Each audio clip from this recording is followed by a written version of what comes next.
আসসালামু আলাইকুম আঙ্কেল, অসংখ্য ধন্যবাদ আপনাকে কথা বলার সুযোগ করে দেওয়ার জন্য। তো আঙ্কেল, সর্বপ্রথমে জানতে চাচ্ছি আপনি কেমন আছেন? ভালো আছেন, আলহামদুলিল্লাহ যে আল্লাহ আপনাকে ভালো রেখেছে। তো আঙ্কেল, আপনার নামটা জানতে পারি? আব্দুল হামিদ।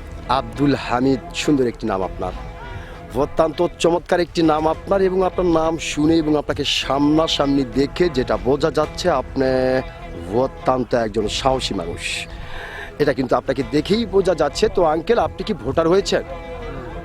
কোন দেশের ভোটার হয়েছেন? বাংলাদেশে। বাংলাদেশের ভোটার আপনি হয়েছেন, আপনাকে অসংখ্য ধন্যবাদ।